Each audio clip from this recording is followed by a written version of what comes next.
There are several types of anesthesia: general, local or regional, and epidural, to mention the best known.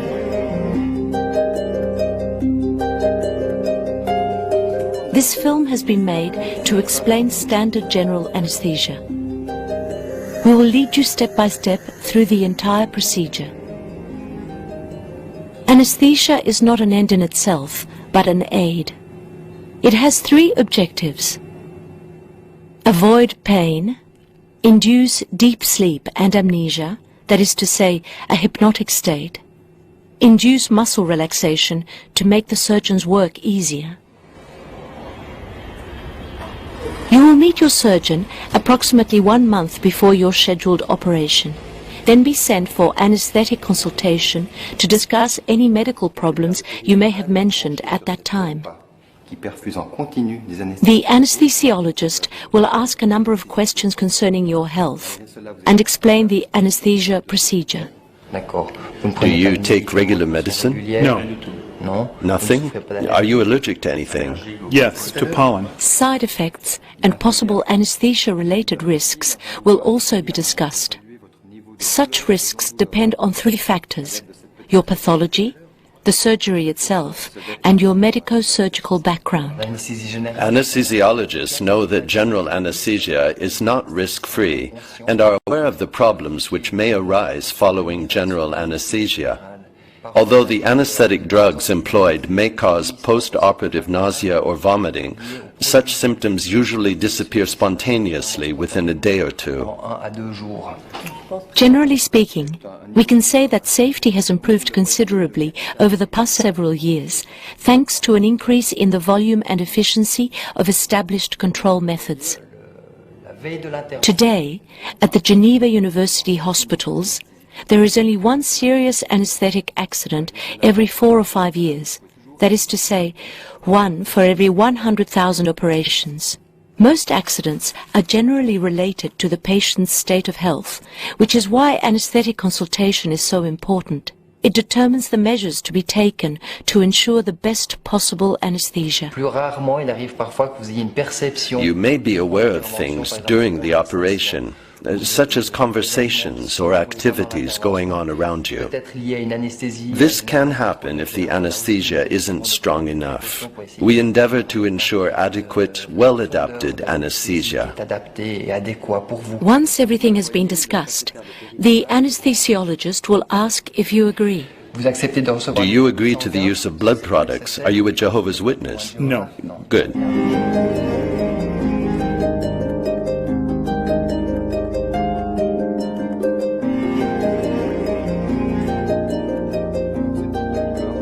Your anesthesiologist will visit you the day before your operation.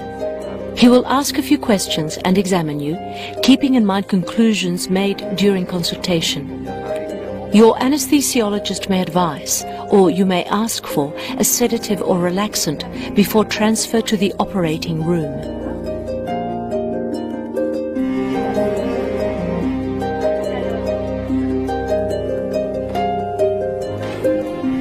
You will be taken care of by your anesthesiologist's medical team in the operating room, where they will undertake a series of procedures.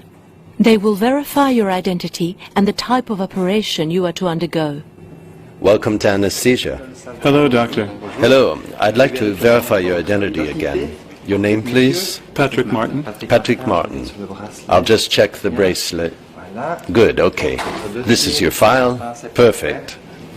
Hello, my name is Stephanie. I'm a nurse anaesthetist. I'll be setting up the monitoring system as well as assisting the doctor. They will then set up the monitoring procedures for bodily functions such as heart, blood pressure and respiration during anesthesia.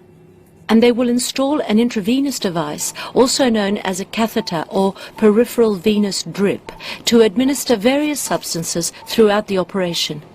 This is necessary for any anesthesia.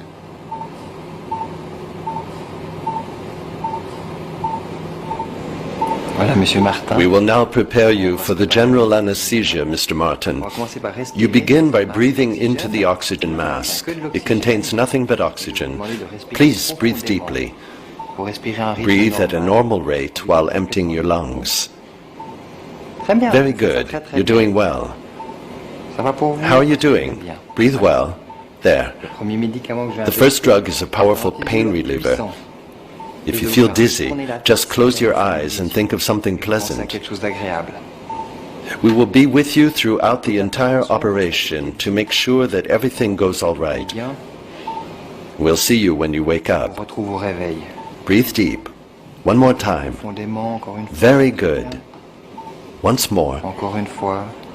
Now I'm injecting a drug into the intravenous catheter, which will slowly put you to sleep. Are you okay? Breathe deep. And I'll see you later. See you later, Mr. Martin. You will fall into a very deep sleep within less than 15 seconds. Once you are deeply asleep and relaxed, intubation can begin. This means that a tube, also known as a catheter, is introduced into the trachea. This protects your respiratory tract, for example, by preventing regurgitation into the lungs. Intubation also helps you to breathe. In fact, anesthesia actually blocks the natural breathing process. Complementary procedures may be performed during surgery depending on the type of operation, the circumstances, or your medico-surgical background. You remain under your anesthesiologist or nurse anesthetist supervision during surgery. Approximately 60 parameters are constantly controlled during a normal operation. Anesthesia is always adapted to the type of operation you undergo.